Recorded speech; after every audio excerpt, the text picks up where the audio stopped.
જે મનુષ્ય શનિવારના દિવસે ભગવાન શનિદેવની આ દિવ્ય કથા સાંભળે છે તે જીવનમાં ક્યારેય દુઃખી કે ગરીબ નથી રહેતો।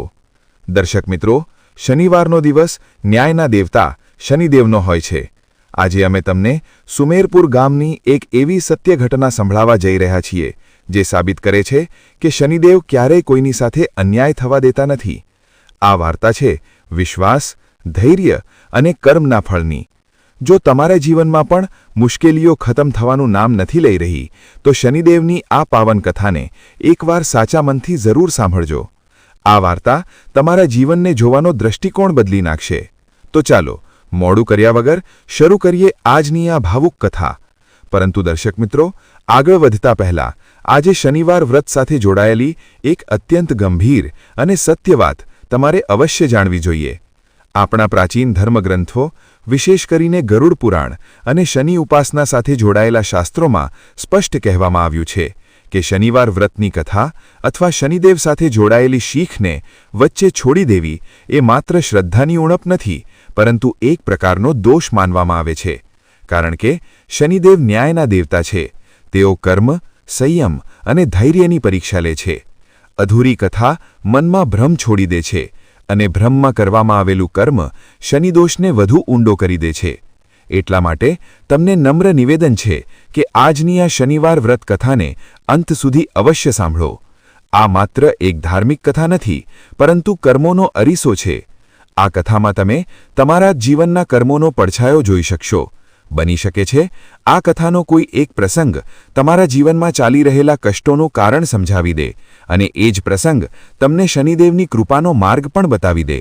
ઘણીવાર શનિદેવ દંડ આપવા નહીં, પરંતુ સુધારવા આવે છે અને આ સત્ય માત્ર એ જ સમજી શકે છે જે કથાને પૂર્ણ શ્રદ્ધાથી સાંભળે છે। અને દર્શક મિત્રો, જો તમે સ્વયંને એક સાચા સનાતની માનો છો તો આ માત્ર તમારો અધિકાર નથી, પરંતુ તમારો ધર્મ પણ છે કે શનિદેવ સાથે જોડાયેલી આવી પાવન કથાઓ અને શિક્ષાઓને માત્ર પોતાના સુધી સીમિત ના રાખો, અને એ લોકો સુધી પણ પહોંચાડો જે જાણ્યા વગર શનિદોષથી ભયભીત રહે છે। તેથી આ વિડીયોને લાઇક કરો, આને પોતાના મિત્રો અને પરિવારજનો સાથે શેર કરો અને અમારી ચેનલ મોટિવેશન ટોક એન્ડ સ્ટોરીને સબસ્ક્રાઇબ કરવાનું ન ભૂલો, જેથી દર શનિવારે તમને શનિદેવ સાથે જોડાયેલી સાચી કથાઓ, વ્રત વિધિઓ અને જીવન બદલી દેનારી શિક્ષાઓ નિરંતર મળતી રહે। અને કમેન્ટ બોક્સમાં જે પણ વ્યક્તિ જય શનિદેવ લખશે, ભગવાન શનિદેવ આગામી 24 કલાકમાં તેની કોઈ પણ મનોકામના પૂરી કરશે। તો કમેન્ટ બોક્સમાં જઈ જય શનિદેવ લખવાનું ન ભૂલતા। તો આવો મનમાં શ્રદ્ધા, સંયમ અને વિશ્વાસ લઈને શનિવાર વ્રતની આ પાવન કથાની શરૂઆત કરીએ। ઘણા સમય પહેલાની વાત છે। સુમેરપુર નામનું એક નાનું અને સુંદર ગામ હતું, પરંતુ આ વાર્તા એ સમયની છે જ્યારે સુમેરપુર પર કુદરતનો માર પડ્યો હતો। ગામના બહારના ભાગમાં જ્યાં બંજર જમીનનો વિસ્તાર હતો, ત્યાં એક નાની કાચી ઝૂંપડી હતી। આ ઝૂંપડીમાં એક ગરીબ ખેડૂત રામકિશન પોતાના નાના પરિવાર સાથે રહેતો હતો। રામકિશનનો પરિવાર ખૂબ નાનો હતો। તેની પત્ની કમલા અને તેનો 7 વર્ષનો દીકરો સોહન। રામકિશન સ્વભાવે ખૂબ જ સીધો, સરળ અને ઈમાનદાર વ્યક્તિ હતો। તેની પાસે ખેતી માટે પૂર્વજોએ આપેલી થોડીક જ જમીન હતી, પરંતુ તે જમીન એટલી પથરાળ અને બેજાન હતી કે તેના પર આખું વર્ષ મહેનત કર્યા પછી પણ એટલું અનાજ ન ઉગતું કે ઘરનો ખર્ચ આરામથી ચાલી શકે। રામકિશનની દિનચર્યા ખૂબ જ સાધારણ હતી। તે રોજ સવારે સૂરજ નીકળતા પહેલા ઉઠતો અને સૌથી પહેલા ગામના બહાર બનેલા શનિદેવના જૂના મંદિરે જતો। તે મંદિર ખૂબ જૂનું હતું, તેની દિવાલો તૂટી ગઈ હતી, પરંતુ રામકિશનની શ્રદ્ધામાં કોઈ ઉણપ નહોતી। તેની પાસે શનિદેવને ચઢાવવા માટે ન તો તેલ હતું, ન તો પ્રસાદ, પરંતુ તે મંદિરના પગથિયા ઉપર માથું ટેકવતો અને સફાઈ કરતો। તે હંમેશા એ જ પ્રાર્થના કરતો કે હે શનિદેવ, મારે ધન દોલત નથી જોઈતી, બસ મારા પરિવારને 2 ટંકનો રોટલો મળતો રહે અને અમે કોઈની સામે હાથ ન ફેલાવીએ। રામકિશનની પત્ની કમલા પણ ખૂબ સમજદાર અને ધૈર્યવાન મહિલા હતી। ઘરમાં અવારનવાર ખાવાની અછત રહેતી હતી। ઘણીવાર એવું થતું કે ચોખાના બસ મુઠ્ઠીભર દાણા હોય અને ખાવાવાળા 3 લોકો। આવા સમયે કમલા ચૂપચાપ પોતાના ભાગનું ખાવાનું સોહનને ખવડાવી દેતી અને પોતે પાણી પીને સૂઈ જતી। રામકિશન આ બધું જોતો તો તેનું મન રડી પડતું, પરંતુ તે પોતાની ગરીબી સામે લાચાર હતો। સુમેરપુર ગામમાં જ રામકિશનનો એક સગો મોટો ભાઈ પણ રહેતો હતો, જેનું નામ નટવરલાલ હતું. નટવરલાલ અને રામકિશન સગા ભાઈઓ હતા, પરંતુ બંનેના સ્વભાવમાં જમીન આસમાનનું અંતર હતું. જ્યાં રામકિશન દયાળુ અને સંતોષી હતો, ત્યાં નટવરલાલ બેહદ લાલચુ, ક્રૂર અને ઘમંડી હતો. નટવરલાલે પિતાના મૃત્યુ પછી દગાથી ઘરની બધી ફળદ્રુપ જમીન, મોટું પાકું મકાન અને જમાપૂંજી પોતાના નામે કરી લીધી હતી અને રામકિશનને ઘરમાંથી બહાર કાઢીને બંજર જમીનનો ટુકડો આપી દીધો હતો. નટવરલાલ ગામનો સૌથી અમીર માણસ બની ગયો હતો. તે વ્યાજ પર પૈસા આપવાનું કામ કરતો હતો અને ગરીબોની મજબૂરીનો ફાયદો ઉઠાવીને તેમની જમીનો હડપી લેતો હતો. તેને એ વાતનો ખૂબ અહંકાર હતો કે આખા સુમેરપુરમાં તેની બરાબર કોઈ નથી. તે વર્ષે સુમેરપુરમાં ભયંકર દુષ્કાળ પડ્યો. શ્રાવણ મહિનો આવ્યો અને ગયો, પરંતુ આકાશમાં વાદળોનું નામો નિશાન નહોતું. જેઠના તપતા તડકાએ ખેતરોને બાળીને રાખ કરી દીધા હતા. રામકિશનના ખેતરમાં લાગેલો બાજરીનો પાક પાણી વગર સુકાઈને પીળો પડી ગયો. ગામના તળાવ સુકાઈ ગયા અને કૂવાઓનું જળસ્તર નીચે જતું રહ્યું. ગરીબ ખેડૂતો માટે આ સમય કાળ બનીને આવ્યો હતો. રામકિશનના ઘરમાં રાખેલું પાછલું બચ્યું-કૂચ્યું અનાજ હવે ખતમ થઈ ચૂક્યું હતું. માટલામાં લોટ ખતમ થયાને 2 દિવસ થઈ ચૂક્યા હતા. એક રાત્રે સોહન ભૂખથી તડપી રહ્યો હતો. તે પોતાની માના ખોળામાં માથું રાખીને રડતા રડતા બોલ્યો, "મા, ખૂબ જોરથી ભૂખ લાગી છે. પેટમાં દુખાવો થઈ રહ્યો છે. કંઈક ખાવા માટે આપી દે ને મા." કમલાની આંખોમાંથી આંસુ વહેવા લાગ્યા. તેની પાસે દીકરાને આપવા માટે માત્ર પાણી હતું. તેણે સોહનને પાણી પીવડાવ્યું અને થપથપાવીને સુવડાવવાની કોશિશ કરી, પરંતુ ભૂખથી તડફડતા બાળકને ઊંઘ ક્યાં આવવાની હતી? રામકિશન ઝૂંપડીના ખૂણામાં બેઠો આ બધું જોઈ રહ્યો હતો. તેનું કાળજું ફાટી રહ્યું હતું. તેણે મનોમન વિચાર્યું કે તે કેવો પિતા છે જે પોતાના બાળકને 2 રોટલી પણ નથી આપી શકતો. બીજી સવારે જ્યારે સોહન ભૂખથી બેહાલ થઈને નિઢાલ પડ્યો હતો, ત્યારે કમલાએ હિંમત કરીને રામકિશનને કહ્યું, "સાંભળો, હવે ધીરજ રાખવાનો સમય નથી. જો આજે ઘરમાં અનાજ નહીં આવે તો આપણું બાળક ભૂખથી મરી જશે. તમે તમારા મોટા ભાઈ નટવરલાલ પાસે જાઓ. તેમના ગોદામ અનાજથી ભરેલા પડ્યા છે. તે આખરે તમારા મોટા ભાઈ છે, સોહનના મોટા બાપા છે. તેમના દિલમાં થોડી તો દયા હશે." રામકિશને ભારે મને કહ્યું, "કમલા, તું નટવરલાલને જાણે છે. તે પથ્થરદિલ ઇન્સાન છે. તે મને જોઈને ખુશ નહીં થાય. તે મારું અપમાન કરશે." કમલાએ રામકિશનનો હાથ પકડતા કહ્યું, "હું જાણું છું, પરંતુ આપણી પાસે બીજો કોઈ રસ્તો નથી. અપમાન સહન કરી લઈશું, પરંતુ સોહનને મરતા નથી જોઈ શકતા. તમે જાઓ, શનિદેવ જરૂર કોઈ રસ્તો કાઢશે." પત્નીની વાત માનીને રામકિશન ઉઠ્યો. તેણે પોતાનો મેલો ઘેલો ટુવાલ ખભા પર નાખ્યો અને નટવરલાલની હવેલી તરફ ચાલી નીકળ્યો. તેના ડગલા ભારે હતા. તે વિચારી રહ્યો હતો કે જે ભાઈએ પિતાના મોત પછી તેને ઘરમાંથી કાઢી મૂક્યો હતો, તે આજે તેની મદદ શા માટે કરશે? પરંતુ દીકરાનો ચહેરો તેને આગળ વધવાની હિંમત આપી રહ્યો હતો. જ્યારે રામકિશન નટવરલાલની હવેલીએ પહોંચ્યો તો ત્યાંનો નજારો જ કંઈક અલગ હતો. નટવરલાલ પોતાના મોટા આંગણામાં મખમલી ગાદી પર બેસીને હુક્કો પી રહ્યો હતો. તેના નોકર આસપાસ ફરી રહ્યા હતા. હવેલીના એક ખૂણામાં અનાજની બોરીઓનો ઢગલો લાગ્યો હતો. રામકિશને દબાતા પગે અંદર પ્રવેશ કર્યો અને દૂરથી જ હાથ જોડીને ઊભો રહી ગયો. નટવરલાલની નજર જ્યારે રામકિશન પર પડી તો તેના ચહેરા પર એક કુટિલ સ્મિત આવી ગયું. તેણે વ્યંગ કરતા ઊંચા અવાજે કહ્યું, "અરે વાહ, આજે ગરીબખાનામાંથી બિલાડી કઈ રીતે આવી ગઈ? શું વાત છે રામકિશન? આજે રસ્તો કેમ ભૂલી ગયો? અથવા તો શનિદેવે તને મારી પાસે ભીખ માંગવા મોકલ્યો છે?" રામકિશને પોતાનું માથું ઝુકાવી લીધું અને નમ્રતાથી બોલ્યો, "ભાઈ, હું તમારી પાસે કોઈ ભીખ માંગવા નથી આવ્યો. હું મુસીબતમાં છું. સુમેરપુરમાં દુષ્કાળ પડ્યો છે, આ તમે જાણો છો. મારા ખેતરમાં કંઈ નથી થયું. ઘરમાં ખાવા માટે એક દાણો નથી. મારો દીકરો સોહન 2 દિવસથી ભૂખ્યો છે. જો તમે મને થોડું અનાજ ઉધાર આપી દો તો હું તમારો જીવનભર આભારી રહીશ. આગલો પાક આવતા જ હું તમારો એક એક દાણો ચૂકવી દઈશ." નટવરલાલ જોરથી હસ્યો. તેના હસવાથી રામકિશનનું દિલ બેસી ગયું. નટવરલાલ બોલ્યો, "ઉધાર? અને તું ચૂકવીશ? રામકિશન, તું તારી ઓકાત ભૂલી રહ્યો છે. તારી પાસે ચૂકવવા માટે છે શું? પેલી બંજર જમીન? તેના પર તો ઘાસ પણ નથી ઉગતું. હું વેપારી છું. ફાયદા વગર તો હું કોઈની સાથે વાત પણ નથી કરતો. રામકિશનની આંખોમાં આંસુ આવી ગયા. તે નટવરલાલના પગ પાસે બેસી ગયો અને કરગરતા બોલ્યો, ભાઈ, મારા દીકરાના જીવનો સવાલ છે. તમે જે કહેશો તે હું કરવા તૈયાર છું. બસ મને થોડું અનાજ આપી દો, જેથી મારો પરિવાર જીવતો રહી શકે. નટવરલાલ આ જ તકની રાહમાં હતો. તેની નજર રામકિશનની પેલી બંજર જમીન પર હતી. હકીકતમાં થોડા દિવસ પહેલાં જ શહેરથી આવેલા એક જાણકારે નટવરલાલને જણાવ્યું હતું કે રામકિશનની જમીન ભલે ખેતી માટે ખરાબ હોય, પરંતુ તેની નીચે કિંમતી પથ્થરોની પરત હોઈ શકે છે, જેનાથી તે જમીન લાખોમાં વેચાઈ શકે છે. આ વાત રામકિશનને ખબર નહોતી. નટવરલાલ ઈચ્છતો હતો કે તે જમીન કોઈ પણ રીતે તેના નામે થઈ જાય. નટવરલાલે પોતાની મૂછો પર હાથ ફેરવતા કહ્યું, ઠીક છે, રડવાનું બંધ કર.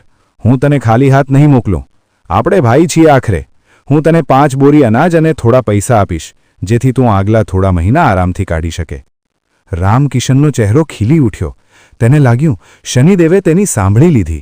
તેણે જલ્દીથી કહ્યું, તમારો ખૂબ ખૂબ આભાર ભાઈ. તમે કહેશો તો હું તમારા ખેતરમાં મજૂરી કરીને આ કરજ ઉતારી દઈશ. નટવરલાલે શાતિરતાથી કહ્યું, મજૂરીની જરૂર નથી. બસ એક નાનું લખાણ કરવું પડશે. જમાનો ખરાબ છે ને, એટલે સુરક્ષા જરૂરી છે. તું તારી જમીનના કાગળ મારી પાસે ગીરવે મૂકી દે. હું તને અનાજ આપી દઉં છું. જો તે 3 મહિનાની અંદર, ધ્યાનથી સાંભળ, 3 મહિનાની અંદર મારું કરજ ન ચૂકવ્યું તો તે જમીન મારી થઈ જશે. રામકિશન ગભરાઈ ગયો. તેણે કહ્યું, ભાઈ, 3 મહિના તો ખૂબ ઓછા છે. અત્યારે દુષ્કાળ પડ્યો છે. પાક આવવામાં સમય લાગશે. ઓછામાં ઓછું 6 મહિના કે 1 વર્ષનો સમય આપી દો. નટવરલાલે તરત જ પોતાનું વલણ બદલ્યું અને ગુસ્સાનું નાટક કરતા કહ્યું, જો, મને નખરા પસંદ નથી. લેવું હોય તો લે, નહીતર જા. તારા દીકરાની ભૂખ તને નથી સતાવી રહી તો મને શું પડી છે? આ સાંભળીને રામકિશન ડરી ગયો. તેને લાગ્યું કે જો તે ખાલી હાથ પાછો ફરશે તો સોહન મરી જશે. તેણે ધ્રુજતા હાથે નટવરલાલ દ્વારા તૈયાર કરવામાં આવેલા કાગળ પર અંગૂઠો લગાવી દીધો. તેને વાંચતા નહોતું આવડતું, એટલે તેને ખબર ન પડી કે નટવરલાલે કાગળમાં વ્યાજનો દર એટલો વધારે લખી દીધો હતો જેને ચૂકવવો નામુમકિન હતો. અનાજ લઈને રામકિશન ઘરે પાછો ફર્યો. કમલા અને સોહને જ્યારે અનાજ જોયું તો તેમના જીવમાં જીવ આવ્યો. તે રાત્રે સોહને પેટ ભરીને ખાવાનું ખાધું અને ચેનની ઊંઘ સૂઈ ગયો. રામકિશને પણ ખાવાનું ખાધું, પરંતુ તેના ગળેથી કોળીઓ નીચે નહોતો ઉતરી રહ્યો. તેના મગજમાં બસ પેલી 3 મહિનાની શરત ગૂંજી રહી હતી. દિવસો વીતવા લાગ્યા. 1 મહિનો વીતી ગયો, પરંતુ વરસાદનું એક ટીપું ન પડ્યું. રામકિશન પાગલોની જેમ અહીં ત્યાં કામ શોધતો, પરંતુ આખા સુમેરપુરમાં દુષ્કાળ જેવી સ્થિતિ હતી. કોઈ કોઈને કામ નહોતું આપી રહ્યું. રામકિશન રોજ શનિદેવના મંદિરે જતો અને કલાકો બેસી રહેતો. તે કહેતો, પ્રભુ, મેં અજાણતામાં મારી જમીન દાવ પર લગાવી દીધી. જો તે જમીન જતી રહી તો અમે ક્યાં જઈશું? મારી લાજ રાખી લો. બીજો મહિનો પણ જોતતા જોતતામાં નીકળી ગયો. હવે નટવરલાલે પોતાનો અસલી રંગ બતાવવાનું શરૂ કરી દીધું. તે પોતાના લઠ્ઠઈતો અને ગુંડાઓને રામકિશનના ઘરે મોકલવા લાગ્યો. તેઓ આવતા અને રામકિશનને ધમકાવતા, કેમ, 2 પૈસાની વ્યવસ્થા થઈ કે નહીં? બસ 1 મહિનો બચ્યો છે. પોતાના પોટલા બાંધવાનું શરૂ કરી દે. માલિક હવે તારી જમીન પર મોટું ગોદામ બનાવડાવશે. આ ધમકીઓ સાંભળીને કમલા ખૂબ ડરી જતી. રામકિશન અંદરથી તૂટી ચૂક્યો હતો, પરંતુ તે પત્નીને હિંમત આપતો. છેલ્લો મહિનો પણ અડધો વીતી ગયો. હવે રામકિશન પાસે કોઈ રસ્તો બચ્યો ન હતો. તે સમજી ચૂક્યો હતો કે નટવરલાલે તેને જાળમાં ફસાવ્યો છે. છેલ્લી તારીખના 1 દિવસ પહેલાં શનિવાર હતો. રામકિશન પૂરી રીતે નિરાશ થઈ ચૂક્યો હતો. સાંજનો સમય હતો. તે ઘરેથી કોઈને કહ્યા વગર સીધો શનિદેવના મંદિર તરફ ચાલી નીકળ્યો. મંદિર સુમસામ હતું. સૂરજ ડૂબી રહ્યો હતો અને અંધારું છવાઈ રહ્યું હતું. રામકિશન શનિદેવની કાળી મૂર્તિ સામે જઈને ધ્રુસકે ધ્રુસકે રડવા લાગ્યો. તેણે રડતા રડતા કહ્યું, હે કર્મફળદાતા, લોકો કહે છે કે શનિવારે તમારા દરબારમાંથી કોઈ ખાલી હાથ નથી જતું. હું આજે તમારી પાસે ધન નથી માંગતો. હું તમારી પાસે ન્યાય માંગુ છું. મારા ભાઈએ મારી મજબૂરીનો ફાયદો ઉઠાવ્યો છે. કાલે સવારે તે મારી જમીન છીનવી લેશે અને મારા પરિવારને સડક પર ફેંકી દેશે. મેં જીવનભર ધર્મનું પાલન કર્યું. શું તેનું આ જ ફળ છે? જો આજે તમે મારી પોકાર ન સાંભળી તો આ દુનિયામાંથી વિશ્વાસ શબ્દ જ મટી જશે. રામકિશનનો વિલાપ એટલો ઊંડો હતો કે પથ્થર પણ ઓગળી જાય. તે રડતો રહ્યો, માથું પછાડતો રહ્યો. ભૂખ અને ચિંતાના કારણે તેનું શરીર કમજોર થઈ ચૂક્યું હતું. રડતા રડતા તેની આંખો સામે અંધારું છવાવા લાગ્યું અને તે બેભાન થઈને ત્યાં જ મંદિરના ઠંડા ફર્શ પર પડી ગયો. રાત ગાઢ થઈ ગઈ હતી. ચારે બાજુ સન્નાટો હતો. મંદિરનું વાતાવરણ એકદમ બદલાઈ ચૂક્યું હતું. બહાર ગાઢ અંધારું હતું, પરંતુ મંદિરના ગર્ભગૃહમાં એક વાદળી અને શીતળ રોશની ફેલાઈ રહી હતી. રામકિશન જમીન પર બેભાન પડ્યો હતો, પરંતુ તેની ચેતના જાગી રહી હતી. તેને એવો મહેસૂસ થયો જાણે કોઈ બહુ શક્તિશાળી શક્તિ તેની પાસે ઊભી છે. ત્યારે જ એ સન્નાટાને ચીરતો એક ભારે અને ગંભીર અવાજ ગૂંજ્યો, જેણે રામકિશનના રોમ રોમને હચમચાવી દીધો. ઉઠો રામકિશન, ઉઠો મારા ભક્ત. રામકિશનને લાગ્યું જાણે તે કોઈ ગાઢ નિદ્રામાંથી જાગી રહ્યો છે, પરંતુ તેની આંખો હવે પણ બંધ હતી. તે એક અલગ જ દુનિયામાં હતો. તેણે જોયું કે તેની સામે એ જ શનિદેવની મૂર્તિ છે, પરંતુ હવે તે પથ્થરની નહીં, પરંતુ સાક્ષાત ઊર્જાનું રૂપ લઈ ચૂકી હતી. તે મૂર્તિમાંથી નીકળતા કિરણો રામકિશનના આંસુઓને લૂછી રહ્યા હતા. અવાજ ફરી આવ્યો. તેં સાચા મનથી મને પોકાર્યો છે. હું મારા ભક્તના આંસુ ક્યારેય વ્યર્થ નથી જવા દેતો. તારો ભાઈ નટવરલાલ પોતાની ધન દોલતના અહંકારમાં એ ભૂલી ગયો છે કે ન્યાયની લાકડીમાં અવાજ નથી હોતો, પરંતુ જ્યારે તે પડે છે તો મોટા મોટા મહેલોના પાયા હલી જાય છે. તેણે તારા સીધાપણાને તારી કમજોરી સમજી, પરંતુ આજ સીધાપણું તારી સૌથી મોટી તાકાત છે. રામકિશને એ સ્વપ્ન અવસ્થામાં જ હાથ જોડીને કહ્યું, પ્રભુ, હું હારી ચૂક્યો છું. કાલે સવારે મારું બધું જ લૂંટાઈ જશે. મારા બાળકના માથા પરથી છત છીનવાઈ જશે. મારે શું કરવું જોઈએ? મને માર્ગ બતાવો. શનિદેવના અવાજે તેને સાંત્વના આપતા કહ્યું, ચિંતા ન કર રામકિશન. જેને તું બંજર જમીન સમજીને રડી રહ્યો છે અને જેને તારો ભાઈ બેકાર સમજીને હડપવા માંગે છે, એ જ જમીન તારા ભાગ્યનું તાળું ખોલશે. તારા પૂર્વજોએ એ જ જમીનમાં એક રાજ છુપાવી રાખ્યું છે, જે આજ સુધી કોઈને નથી મળ્યું. કાલે સૂરજ ઉગતા પહેલાં તારા ખેતરમાં જજે. ત્યાં જે જૂનું સુકાયેલું પીપળાનું ઠૂંઠું છે, તેનાથી બરાબર 3 ડગલા પૂર્વ દિશા તરફ જમીન ખોદવાનું શરૂ કરજે. ત્યાં તને તારા સબ્રનું ફળ મળશે. જા, તારું કલ્યાણ થાવ. આટલું કહેતા જ તે દિવ્ય રોશની ધીમે ધીમે સંકોચાવા લાગી અને મંદિરમાં ફરીથી એ જ શાંત અંધારું છવાઈ ગયું. ઠંડી હવાના એક ઝોંકાએ રામકિશનના ચહેરા સાથે ટકરાયો અને તે સફાળો જાગીને બેઠો થયો. તેણે પોતાની આંખો ખોલી અને આમ તેમ જોયું. મંદિરમાં કોઈ નહોતું, માત્ર દીવાની ટમટમતી જ્યોત બળી રહી હતી. રામકિશનનું શરીર પરસેવાથી લથબથ હતું, પરંતુ તેના મનમાં હવે ડર નહીં, પણ એક અજીબ ઊર્જા હતી. તેને સમજાઈ નહોતું રહ્યું કે જે અત્યારે થયું તે સપનું હતું કે હકીકત, પરંતુ કાનોમાં ગૂંજતો એ ભારે અવાજ અને દિલમાં બેઠેલો એ વિશ્વાસ તેને કહી રહ્યો હતો કે આ ભ્રમ ન હોઈ શકે. તેણે બહાર જોયું. આકાશમાં તારા ડૂબી રહ્યા હતા અને પૂર્વ દિશામાં હલકો ઉજાસ થવાનો હતો. બ્રહ્મ મુહૂર્તનો સમય હતો. રામકિશને તરત જ શનિદેવની મૂર્તિ આગળ માથું ટેકવ્યું અને એક પળ ગુમાવ્યા વગર મંદિરમાંથી બહાર નીકળી પડ્યો. તેના કદમોમાં હવે થાક નહોતો, પરંતુ એક તેજ રફતાર હતી. તે હવા સાથે વાતો કરતો પોતાના ઘર તરફ દોડ્યો. જ્યારે તે પોતાની ઝૂંપડી પર પહોંચ્યો તો જોયું કે કમલા જાડી ચૂકી હતી અને દરવાજે બેઠી તેની રાહ જોઈ રહી હતી. રામકિશનને આવી રીતે બેબાકળો અને પરસેવામાં ભીંજાયેલો જોઈ કમલા ગભરાઈ ગઈ. તે દોડીને તેની પાસે આવી અને બોલી, શું થયું? તમે ક્યાં ચાલ્યા ગયા હતા અને આ તમારી હાલત કેવી થઈ રહી છે? શું નટવરલાલના માણસોએ તમને કંઈ કહ્યું? રામકિશનનો શ્વાસ ફૂલી રહ્યો હતો. તેણે કમલાના ખભાને પકડતા કહ્યું, કમલા, ગભરાઈશ નહીં. નટવરલાલના માણસોએ કંઈ નથી કર્યું. હું મંદિરે ગયો હતો. મને શનિદેવે રસ્તો બતાવ્યો છે. હા કમલા, મને સપનું આવ્યું. નહીં, તે સપનું નહોતું, તે સાક્ષાત આદેશ હતો. તેમણે કહ્યું છે કે આપણા ખેતરમાં કંઈક છે. મારે અત્યારે જ જવું પડશે. મારે ખોદવું પડશે. કમલાને લાગ્યું કે કદાચ ચિંતા અને તણાવના કારણે રામકિશનનું માનસિક સંતુલન બગડી ગયું છે. તેણે રામકિશનને શાંત કરવાની કોશિશ કરી. સાંભળો, તમે શાંત થઈ જાઓ. તમે આખી રાત સૂતા નથી. કયું ખેતર? ત્યાં તો માત્ર પથ્થર અને ધૂળ છે. ત્યાં શું મળશે? ચાલો અંદર ચાલીને થોડું પાણી પી લો. પરંતુ રામકિશનની આંખોમાં એક અલગ જ ચમક હતી. તેણે કહ્યું, નહીં કમલા, હવે રોકાવાનો સમય નથી. આજે જે છેલ્લો દિવસ છે જ્યારે નટવરલાલ જમીન લેવા આવશે, તેના પહેલાં મારે એક કામ કરવું પડશે જે પ્રભુએ બતાવ્યું છે. મને પાવડો આપ, જલ્દી કર. રામકિશનની જીદ આગળ કમલાને ઝૂકવું પડ્યું. તેણે ડરતા ડરતા ઘરના ખૂણામાં રાખેલો જૂનો કાટ ખાધેલો પાવડો તેને આપી દીધો. રામકિશન પાવડો લઈને ઊંધા પગે પોતાના બંજર ખેતર તરફ ભાગ્યો. કમલા પણ તેની પાછળ પાછળ ચાલી નીકળી, એ જોવા માટે કે આખરે તે કરવા શું જઈ રહ્યા છે. સોહન હજુ પણ સૂઈ રહ્યો હતો. તેને ઘરે છોડીને બંને ખેતરે પહોંચ્યા. સવારનું પહેલું કિરણ હજી ધરતી પર પડ્યું પણ નહોતું. ખેતર વેરાન પડ્યું હતું. રામકિશન સીધો એ જગ્યાએ પહોંચ્યો જ્યાં વર્ષો જૂનું એક સુકાયેલું પીપળાનું ઠૂંઠું ઊભું હતું. એ ઠૂંઠાને જોઈને રામકિશનને યાદ આવ્યું કે બાળપણમાં તેના પિતા અવારનવાર અહીં બેસતા હતા.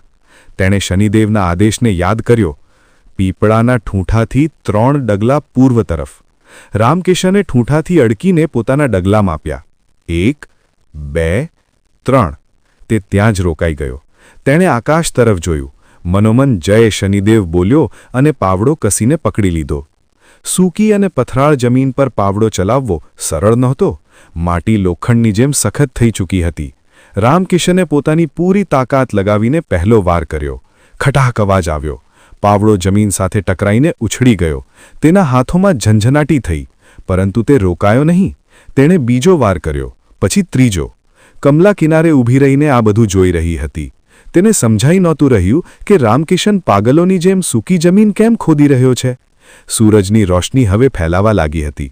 ગામના કેટલાક લોકો જે સવારમાં શૌચ માટે કે ખેતરો તરફ જઈ રહ્યા હતા, તેમણે રામકિશનને આવી રીતે પરસેવામાં રેબઝેબ થઈને જમીન ખોદતા જોયો.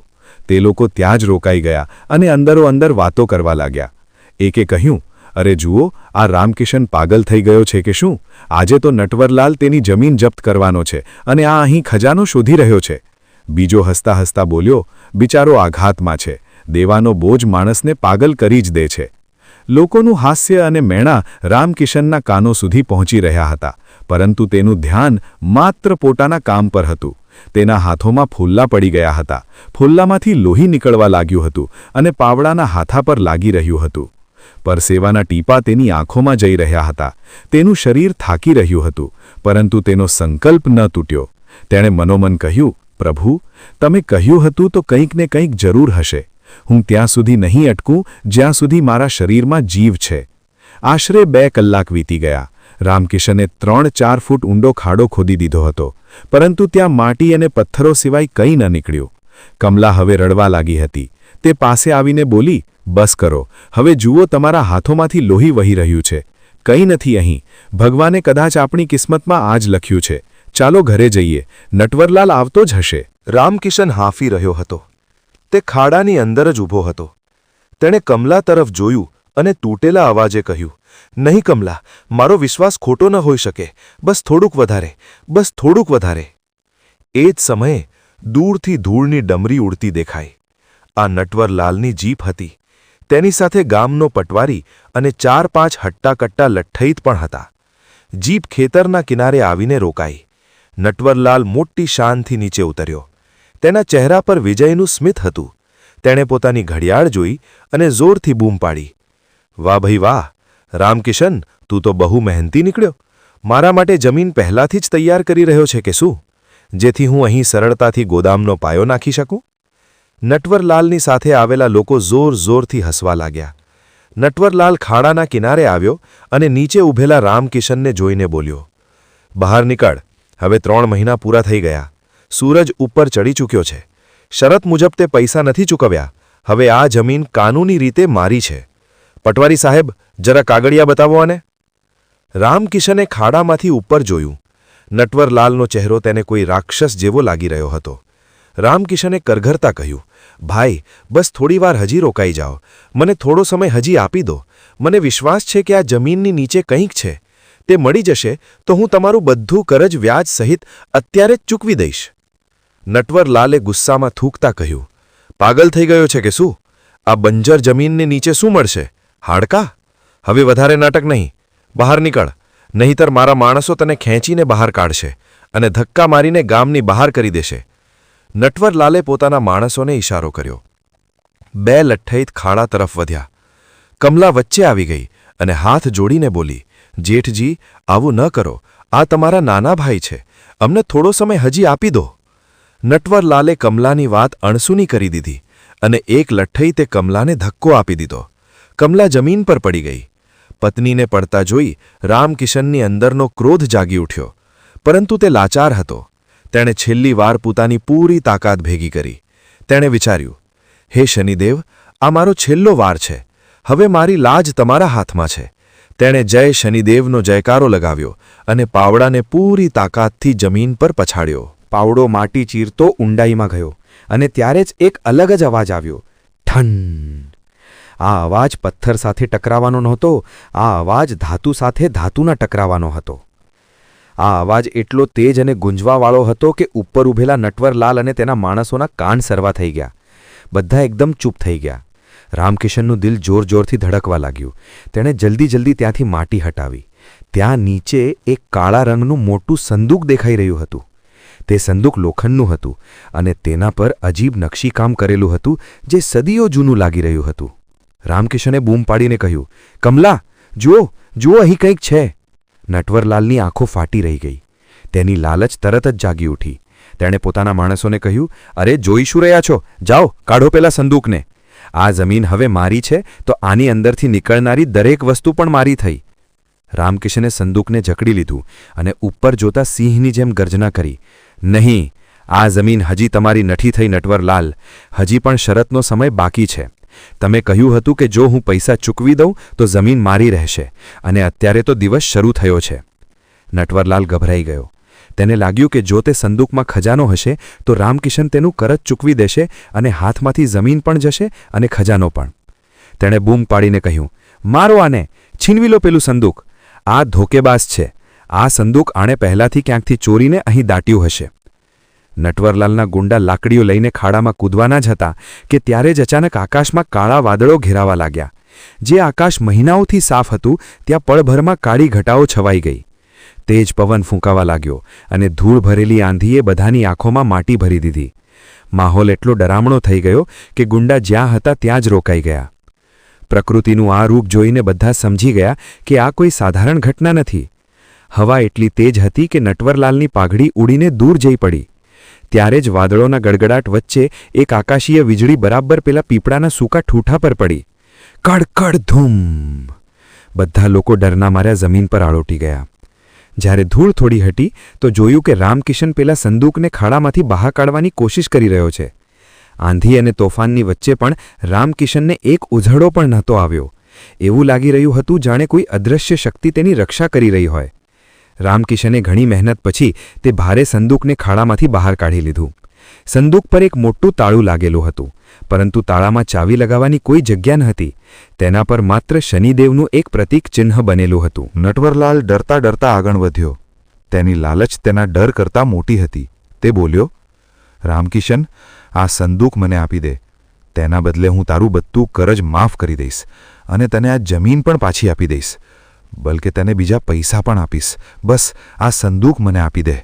રામકિશને પોતાના ભાઈ તરફ ઘૃણાથી જોયું અને કહ્યું, ભાઈ, હવે મારે તમારા કોઈ અહેસાનની જરૂર નથી. જેના રખવાડા સ્વયં મહાકાળ હોય તેને કોઈ ઇન્સાનની રહેમની ભીખ નથી માગવી પડતી. ત્યારે જ ત્યાં ગામના સરપંચ અને બાકીના લોકો પણ જમા થઈ ગયા. શોરબકોર સાંભળીને બધા દોડતા આવ્યા હતા. સરપંચે કહ્યું, રામકિશન, જો આ જમીનમાંથી નીકળ્યું છે તો આને બધાની સામે ખોલવામાં આવે. રામકિશને સંદૂક પર બનેલા શનિદેવના ચિહ્ન પર પોતાનો હાથ રાખ્યો. જેવા તેના લોહીવાળા હાથે તે ચિહ્નને સ્પર્શ કર્યો, તાળું આપમેળે એક ઝટકા સાથે ખુલી ગયું. સંદૂકનું ઢાંકણું ધીમે ધીમે ઉપર ઉઠ્યું. સંદૂકનું ઢાંકણું ખુલતા જ ત્યાં હાજર દરેક માણસની આંખો ફાટી રહી ગઈ. તે સંદૂક કોઈ સાધારણ ખજાનાથી નહીં, પરંતુ સોનાની અશરફીઓ અને કિંમતી રત્નોથી છલોછલ ભરેલું હતું. સવારનો પહેલો તડકો જ્યારે તે સોનાના સિક્કાઓ પર પડ્યો તો તેમની ચમક એટલી તેજ હતી કે લોકોને પોતાની આંખો પર હાથ રાખવો પડ્યો. તે સોનાની ચમકની વચ્ચોવચ્ચ એક કાળા રંગનો ચમકદાર પથ્થર રાખેલો હતો, જે બિલકુલ શનિદેવની શિલા જેવો લાગી રહ્યો હતો. નટવરલાલનું મોઢું ખુલ્લું રહી ગયું. જે બંજર જમીનને તે કોડીઓના ભાવે હડપવા માંગતો હતો તે જમીને તો આજે સોનું ઓકી દીધું હતું. તેની લાલચ હવે પાગલપણાની હદ પાર કરી ચૂકી હતી. તે પાગલોની જેમ આગળ વધ્યો અને બૂમ પાડી, "હટો હટો બધા લોકો! આ ખજાનો મારો છે, આ જમીન મારી છે, શરત મુજબ સવાર થઈ ચૂકી છે અને રામકિશને અત્યાર સુધી મારા પૈસા નથી પાછા આપ્યા.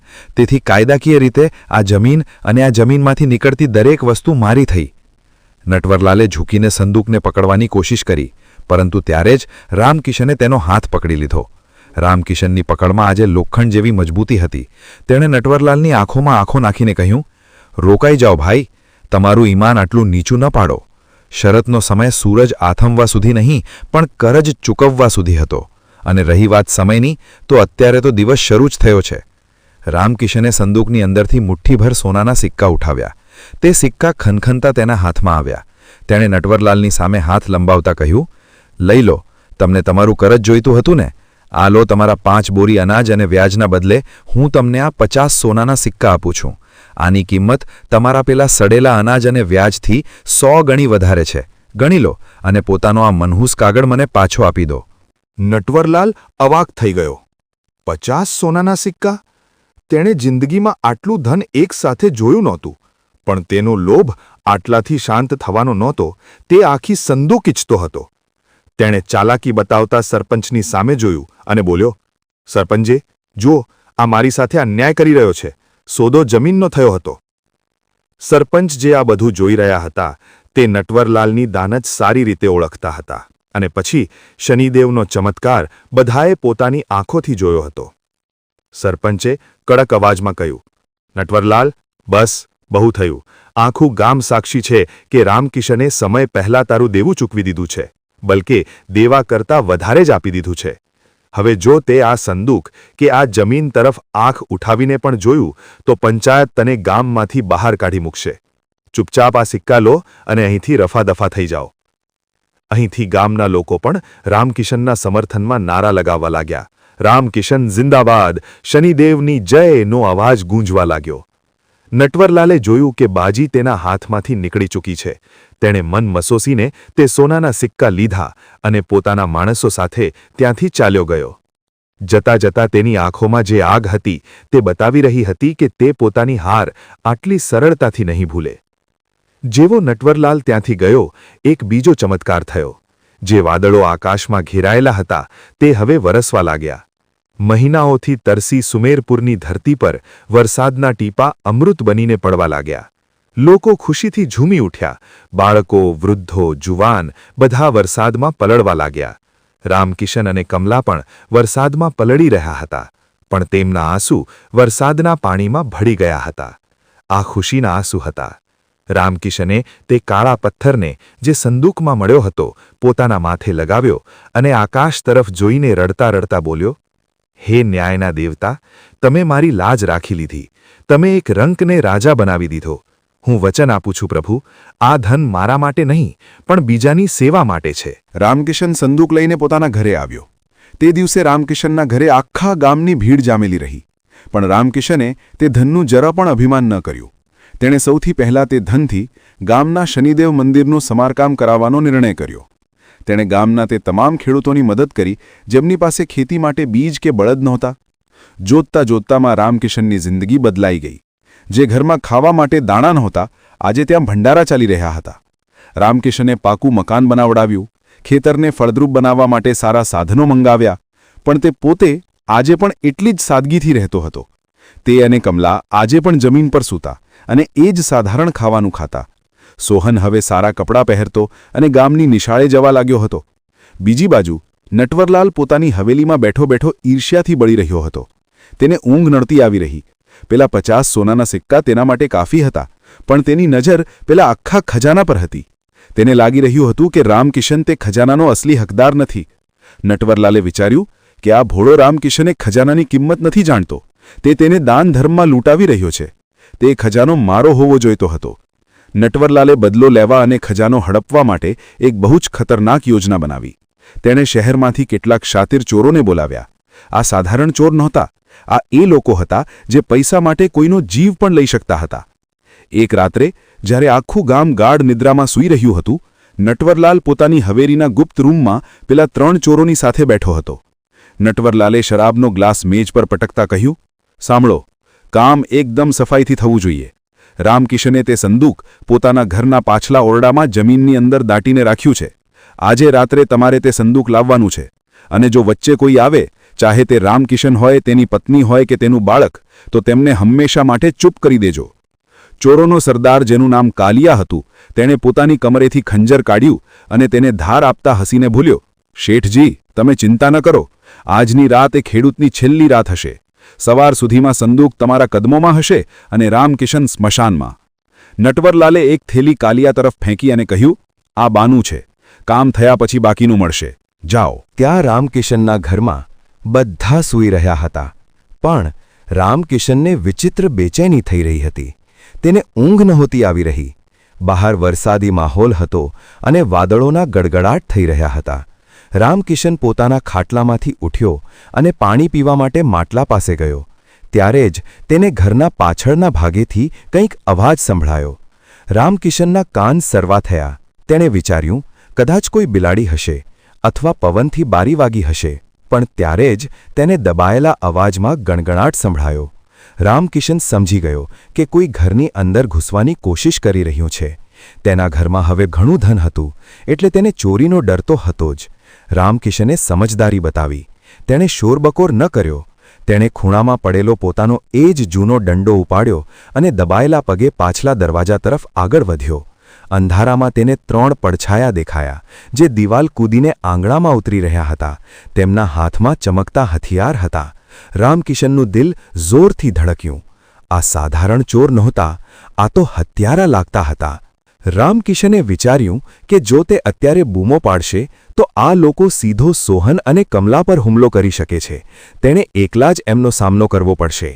તેણે મનોમન શનિદેવનું સ્મરણ કર્યું. પ્રભુ, રક્ષા કરજો. જેવો પહેલો ચોર આંગણામાં ઉતર્યો, રામકિશન અંધારામાંથી નીકળીને સિંહની જેમ તેના પર તૂટી પડ્યો. તેણે પોતાની લાકડીનો એક જોરદાર વાર ચોરના હાથ પર માર્યો. કડાક અવાજની સાથે ચોરના હાથમાંથી ખંજર છૂટી ગયું અને તે દર્દથી ચીસ પાડી ઉઠ્યો. બાકીના બંને ચોર સાવધ થઈ ગયા. કાલિયાએ ધીમેથી કહ્યું, પકડો આને. આજે આ બચવો ન જોઈએ. કાલિયા અને તેનો સાથી રામકિશન તરફ લપક્યા. રામકિશન એકલો હતો અને તેઓ 3 હતા, અને તેમની પાસે હથિયાર પણ હતા. પણ રામકિશનની અંદર પોતાના પરિવારને બચાવવાનું જનૂન હતું. તે લાકડી ફેરવતો તેમની સાથે ભીડાઈ ગયો. એક ચોરે પાછળથી આવીને રામકિશનના માથા પર વાર કરવાની કોશિશ કરી, પણ એન વખતે કમલા જે અવાજ સાંભળીને જાગી ગઈ હતી, તે ઘરની અંદરથી એક સળગતું લાકડું લઈને બહાર દોડી. કમલાએ તે સળગતું લાકડું સીધું પહેલા ચોરના મોઢા પર મારી દીધું. ચોર ચીસો પાડતો પાછળ હટ્યો. ચોર, ચોર, બચાવો! કમલાએ જોર-જોરથી બૂમો પાડવાનું શરૂ કરી દીધું. અવાજ સાંભળીને સોહન પણ જાગી ગયો અને રડવા લાગ્યો. ગામના કૂતરાઓએ ભસવાનું શરૂ કરી દીધું. કાલિયા સમજી ગયો કે હવે વધારે વાર રોકાવું જોખમથી ખાલી નથી, પણ જતા પહેલા તે પોતાનું કામ પૂરું કરવા માંગતો હતો. તેણે જોયું કે રામકિશન બીજા ચોર સાથે ઉલઝાયેલો છે. કાલિયાએ મોકો જોઈને પોતાના ખિસ્સામાંથી એક ઝેરી ખંજર કાઢ્યું અને પૂરી તાકાતથી રામકિશનની પીઠ તરફ ફેંક્યું. ખંજર હવાને ચીરતું સીધું રામકિશન તરફ આગળ વધ્યું. રામકિશનનું ધ્યાન સામેવાળા ચોર પર હતું. તેને પાછળથી આવી રહેલા મોતની ખબર જ ન પડી. પણ ત્યારે જ એક અનહોની ઘટના ઘટી. રામકિશનના ઘરના આંગણામાં તુલસીના છોડ પાસે એક કાળો કૂતરો, જે અવારનવાર રામકિશનના ઘરની બહાર બેસી રહેતો હતો અને જેને રામકિશન રોજ રોટલી ખવડાવતો હતો, તે અચાનક વીજળીની ગતિએ વચ્ચે કૂદી પડ્યો. તે ખંજર રામકિશનને વાગવાને બદલે પેલા વફાદાર કાળા કૂતરાની ગરદનમાં જઈને વાગ્યું. કૂતરો દર્દભર્યા અવાજમાં એકવાર ચીખ્યો અને ત્યાં જ ઢળી પડ્યો. કૂતરાનો અવાજ સાંભળીને રામકિશન પાછળ ફર્યો. તેણે જોયું કે તેના વફાદાર સાથીએ તેનો જીવ બચાવવા માટે પોતાનો જીવ આપી દીધો. આ દ્રશ્ય જોઈને રામકિશનનું લોહી ઉકળી ઉઠ્યું. તેની આંખોમાં આંસુ અને ગુસ્સો બંને એક સાથે ઉમટી પડ્યા. તેણે આગું જોયું ના પાછું. પોતાની લાકડી લઈને તે કાલિયા પર તૂટી પડ્યો. તેનું રૂપ એટલું રૌદ્ર હતું કે કાલિયા જેવો શાતીર બદમાશ પણ ગભરાઈ ગયો. ત્યાં સુધીમાં ગામના લોકો મશાલ અને લાકડીઓ લઈને દોડતા આવી ગયા. ભીડને આવતી જોઈને ચોરો હોશકોશ ઉડી ગયા. તેઓ પોતાનો જીવ બચાવવા માટે દિવાલ કૂદીને ભાગવા લાગ્યા. ગામ લોકોએ તેમનો પીછો કર્યો. 2 ચોર તો અંધારાનો ફાયદો ઉઠાવીને ભાગી ગયા, પણ એક ચોર જેના પગમાં રામકિશને લાકડી મારી હતી તે લંગડાવાને કારણે ભાગી ન શક્યો અને ગામ લોકોના હાથે ચડી ગયો. ગામ લોકોએ પેલા ચોરને પકડીને દોરડાથી બાંધી દીધો. રામકિશન પેલા મરેલા કૂતરા પાસે બેસીને રડી રહ્યો હતો. તેણે શનિદેવનું વાહન માનવામાં આવતા તે કૂતરાના માથા પર હાથ ફેરવ્યો. રામકિશન જાણતો હતો કે આ કૂતરો બીજું કોઈ નહીં પણ શનિદેવની મોકલેલી સુરક્ષા હતી. બીજી બાજુ પકડાયેલા ચોરને જ્યારે ગામ લોકોએ બરાબરનો માર્યો ત્યારે તેણે દર્દને લીધે બધું ઓકી નાખ્યું. તેણે જે નામ લીધું તે સાંભળીને ત્યાં હાજર દરેક વ્યક્તિ સ્તબ્ધ થઈ ગઈ. ચોરે કણસતા કહ્યું, અમને મારશો નહીં. અમે અમારી મરજીથી આ નથી કર્યું. અમને નટવરલાલે મોકલ્યા હતા. તેણે જ અમને રામકિશનને મારવાની અને સંદૂક ચોરવાની સોપારી આપી હતી. આ સાંભળતા જ સોપો પડી ગયો. રામકિશને પોતાના આંસુ લૂછ્યા અને ઊભો થયો. આજે તેના ચહેરા પર દુઃખ નહીં પણ એક કડક નિર્ણય હતો. તે સમજી ચૂક્યો હતો કે જ્યાં સુધી નટવરલાલ છે તેનો પરિવાર સુરક્ષિત નથી. સરપંચે ગુસ્સામાં કહ્યું, આ નટવરલાલે બધી હદો પાર કરી દીધી છે. પહેલા ભાઈનો હક માર્યો, પછી તેની જમીન હડપવાની કોશિશ કરી અને આજે તેનો જીવ લેવા પર ઉતરી આવ્યો. હવે આ પાપ ગામ સહન નહીં કરે. ચાલો બધા નટવરલાલની હવેલીએ. સેંકડો લોકોની ભીડ હાથમાં મશાલ લઈને ગુસ્સામાં નટવરલાલની હવેલી તરફ ચાલી નીકળી. રામકિશન સૌથી આગળ હતો. આજે ભાઈનો પ્રેમ ખતમ થઈ ચૂક્યો હતો. આજે માત્ર ન્યાય બાકી હતો. નટવરલાલ પોતાની હવેલીની છત પરથી આ નજારો જોઈ રહ્યો હતો. ગામ લોકોના ટોળાને પોતાની તરફ આવતું જોઈને તેના હાથ પગ ઠંડા પડી ગયા. તે સમજી ગયો કે તેનો ભાંડો ફૂટી ચૂક્યો છે. તે ભાગવા માટે પાછળના રસ્તા તરફ દોડ્યો. તેણે પોતાની તિજોરીમાંથી બધા પૈસા અને ઘરેણાં એક પોટલીમાં બાંધ્યા અને પોતાની જીપની ચાવી ઉપાડી. તે ચોરોની જેમ પોતાના જ ઘરના પાછળના દરવાજેથી નીકળીને જીપમાં બેઠો. તેના હાથ ધ્રુજી રહ્યા હતા. તેણે જેમ તેમ કરીને જીપ ચાલુ કરી અને ગામની બહાર જવાના કાચા રસ્તા પર દોડાવી દીધી. તેની જીપ પૂરપાટ ઝડપે હતી. અંધારું બહુ હતું અને વરસાદને કારણે રસ્તો લપસણો હતો. નટવરલાલ વારંવાર પાછળ વળીને જોઈ રહ્યો હતો કે ક્યાંક ગામવાળા આવી તો નથી રહ્યા ને. આ જ ગભરાટમાં તેને સામેનો વળાંક દેખાયો નહીં. ગામની બહાર એક જૂનો જર્જરિત પુલ હતો, જેની નીચે ઊંડી ખીણ અને તોફાની નદી હતી. નટવરલાલે વળાંક પર જીપ ઘુમાવવાની કોશિશ કરી, પણ તેજ રફતાર અને કાદવને કારણે જીપના પૈડા લપસી ગયા. નટવરલાલ ચીખ્યો. જીપ બેકાબૂ થઈને સીધી પુલની રેલિંગ તોડતા નદીમાં ઊંડી ખીણમાં જઈ પડી. એક જોરદાર ધડાકો થયો અને પછી બધું શાંત થઈ ગયું. જોરદાર ધડાકાનો અવાજ સાંભળીને ગામ લોકો અને રામકિશન ત્યાં રોકાઈ ગયા.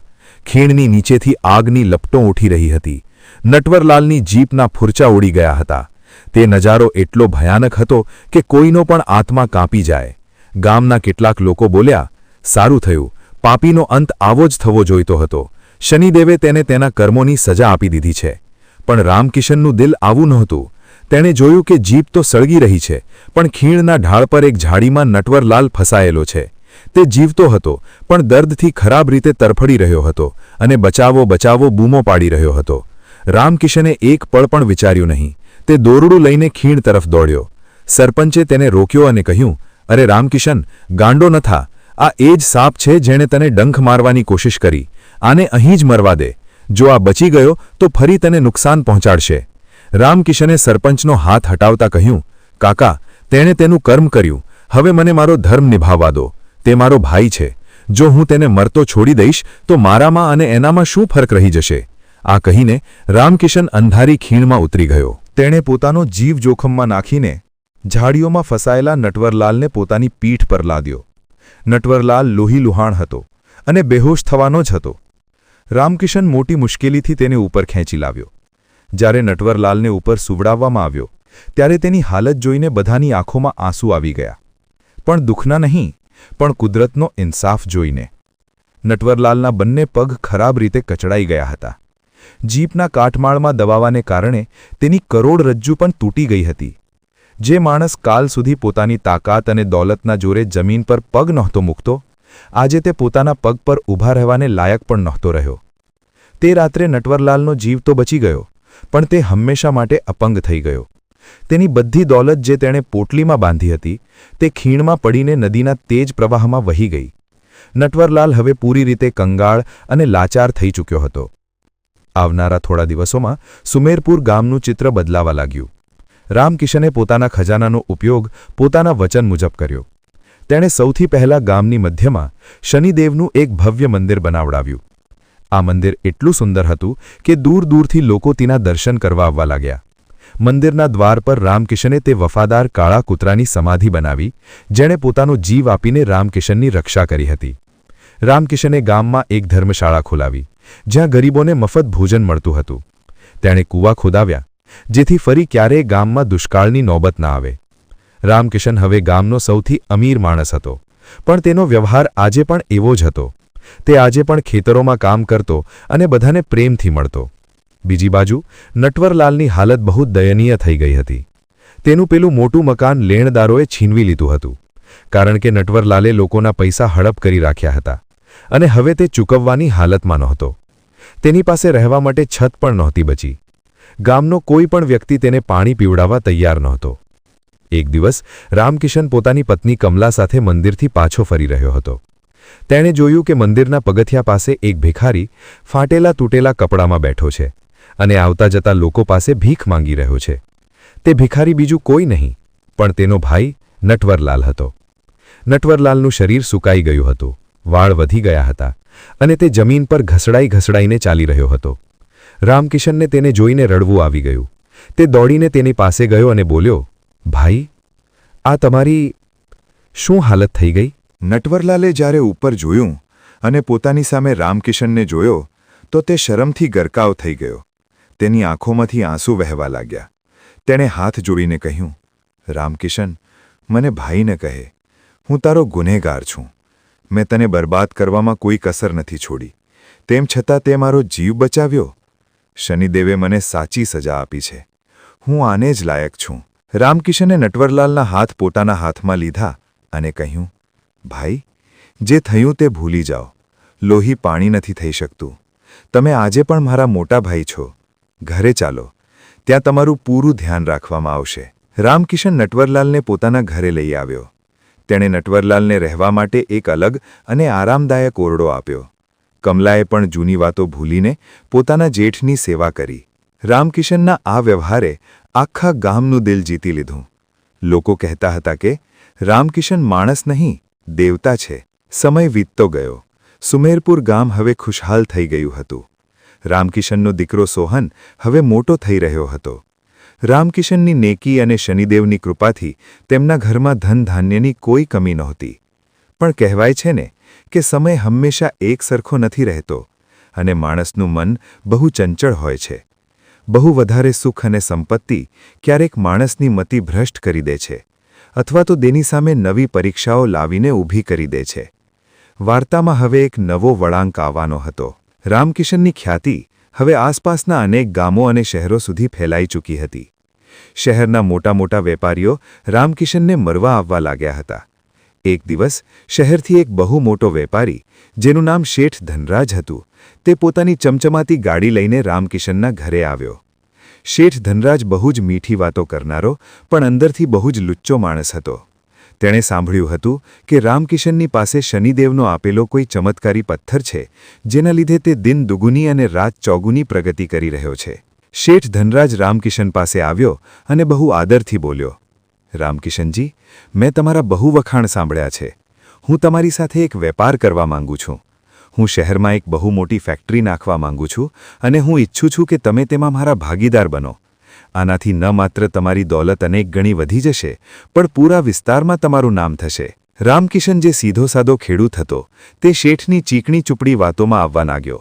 તેને લાગ્યું કે જો તે વધારે અમીર બની ગયો તો તે વધારે લોકોની મદદ કરી શકશે.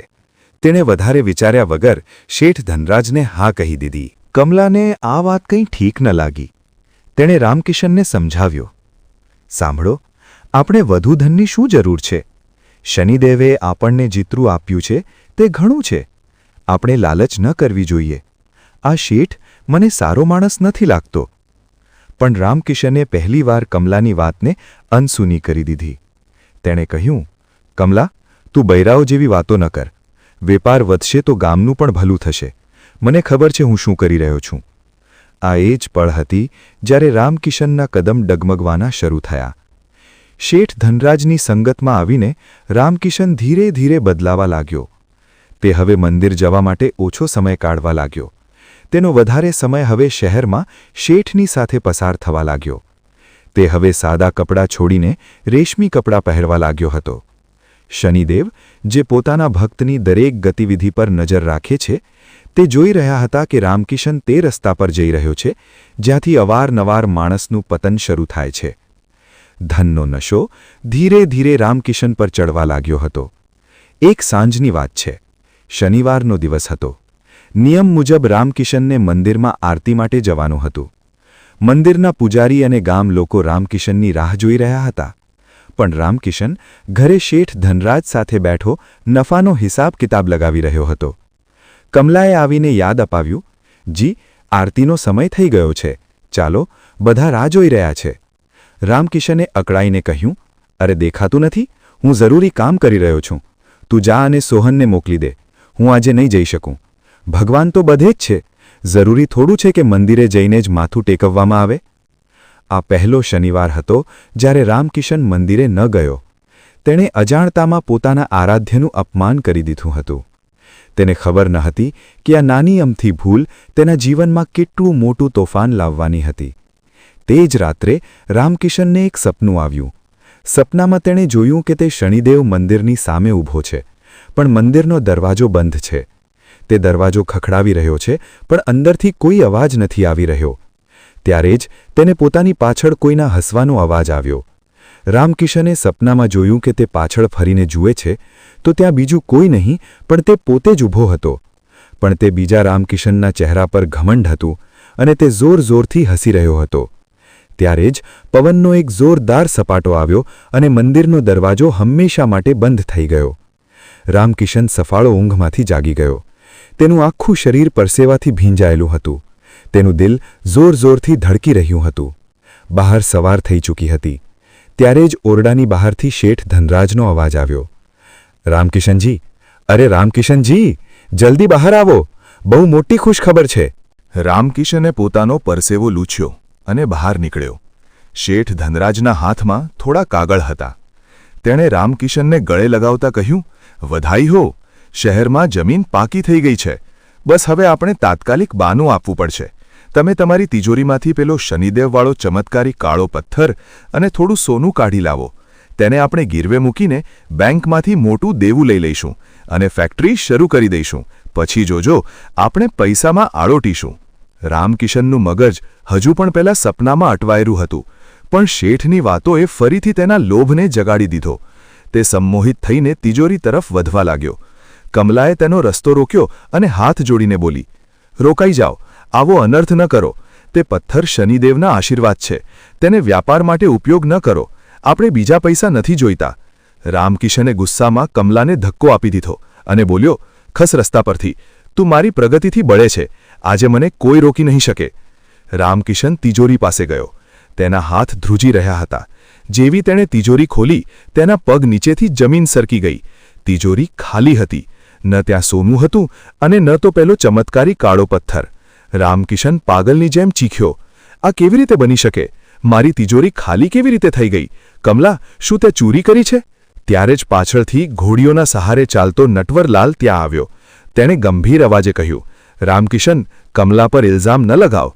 તે દેવી છે. તારી તિજોરીમાંથી ધન કોઈ માણસે નથી ચોર્યું, પણ આ તારી દાનતનું ફળ છે. જ્યારે લક્ષ્મીની સાથે નારાયણ અને શનિનો વાસ નથી હોતો તો તે ચંચળ બની જાય છે. તે કાલે શનિદેવની આરતી છોડી હતી, યાદ છે ને? એ જ પળે તારું ભાગ્ય પણ તને છોડીને ચાલ્યું ગયું. શેઠ ધનરાજ આ જોઈને ગભરાઈ ગયો કે માલ તો ગાયબ છે. તેનું અસલી રૂપ સામે આવી ગયું.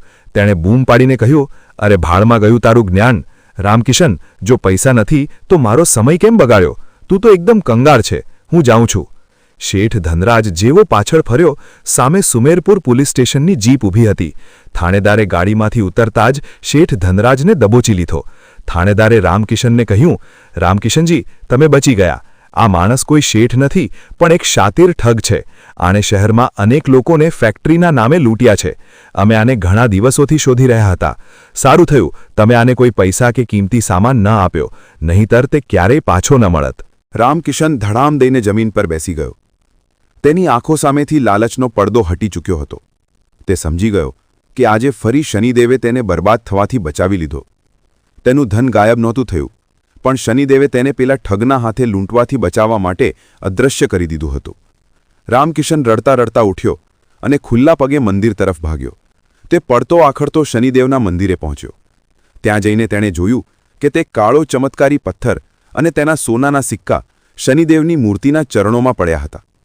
રામકિશન મૂર્તિના ચરણોમાં લપેટાઈ ગયો અને ધ્રુસકે ધ્રુસકે રડવા લાગ્યો. તેણે રડતા રડતા કહ્યું, હે પ્રભુ, મને માફ કરી દો. હું ભટકી ગયો હતો. મને લાગ્યું આ બધું મેં મારી હોશિયારીથી કમાયું છે. હું ભૂલી ગયો હતો કે આ બધું તમારી ભિક્ષા છે. મને આ ધન નથી જોઈતું. મને બસ તમારું શરણ જોઈએ છે. મને ફરીથી એ જ જૂનો રામકિશન બનાવી દો. મંદિરના પૂજારીએ રામકિશનના માથા પર હાથ મૂક્યો અને કહ્યું, બેટા, શનિદેવ ધનના ભૂખ્યા નથી, ભાવના ભૂખ્યા છે. તે તારી ભૂલ માની લીધી, એ જ સૌથી મોટું પ્રાયશ્ચિત છે. પણ યાદ રાખજે, આ ધન તને તારી સુખ સુવિધા માટે નહીં, પણ ધર્મના કાર્ય માટે મળ્યું છે. જે દિવસે તું આનો માલિક બનવાની કોશિશ કરીશ, આ તને નષ્ટ કરી દેશે. આના સેવક બનીને રહીશ તો આ ફળશે ફૂલશે. રામકિશને તે દિવસે કસમ ખાધી કે તે હવે ક્યારેય લાલચ નહીં કરે. તે સઘળું ધન અને પેલો ચમત્કારી પથ્થર તેણે મંદિરના ટ્રસ્ટને સોંપી દીધા, જેથી તેનો ઉપયોગ જનકલ્યાણ માટે થઈ શકે. તેણે પોતાના માટે માત્ર એટલું જ રાખ્યું જેટલામાં તેનો પરિવાર સન્માનથી જીવી શકે. ત્યારબાદ રામકિશન, કમલા, સોહન અને નટવરલાલે મળીને એક સાધારણ પણ સુખી જીવન જીવવાનું શરૂ કર્યું. રામકિશને ફરીથી પોતાના ખેતરોમાં હળ ચલાવવાનું શરૂ કર્યું. તેના પરસેવાની કમાણીથી જે રોટલી આવતી તેનો સ્વાદ દુનિયાના કોઈ પણ પકવાન કરતાં વધારે મીઠો હતો. શનિવારના દિવસે હવે રામકિશન જ નહીં, પણ આખું ગામ શનિદેવના મંદિરમાં ભેગું થતું અને સત્સંગ કરતું. સુમેરપુર ગામ એક તીર્થ બની ગયું, જ્યાં લોકો એ શીખવા આવતા કે કર્મ જ પૂજા છે અને સંતોષ જ સૌથી મોટું ધન છે. આ રીતે ન્યાયના દેવતા શનિદેવે ન માત્ર રામકિશનની ગરીબી દૂર કરી, પણ તેના મનની ગરીબીને પણ મિટાવીને તેને એક સાચો માણસ બનાવી દીધો. દોસ્તો, આ વાર્તા પરથી આપણને એ શીખ મળે છે કે માણસનો સૌથી મોટો દુશ્મન તેનો પોતાનો અહંકાર અને લોભ હોય છે. શનિદેવ ક્યારેય કોઈનું ખરાબ નથી કરતા. તેઓ તો માત્ર આપણા કર્મોનો અરીસો આપણને બતાવે છે. જ્યારે આપણે ધર્મ અને સત્યના રસ્તા પર ચાલીએ છીએ, ત્યારે તેઓ આપણને રંકમાંથી રાજા બનાવી દે છે. પણ જ્યારે આપણે રસ્તો ભટકી જઈએ છીએ, ત્યારે તેઓ આપણને ચેતવણી પણ આપે છે. એટલે જીવનમાં ચાહે કેટલી પણ ઊંચાઈઓ પર પહોંચી જાઓ, પોતાના પગ હંમેશા જમીન પર અને મન હંમેશા ઈશ્વરના ચરણોમાં રાખવું જોઈએ. જો તમને શનિદેવની આ પાવન કથા પસંદ આવી હોય તો કમેન્ટમાં જય શનિદેવ લખીને પોતાની હાજરી જરૂર લગાવો અને આ વાર્તાને પોતાના મિત્રો સાથે શેર કરો, જેથી તેઓ પણ આ શીખનો લાભ ઉઠાવી શકે.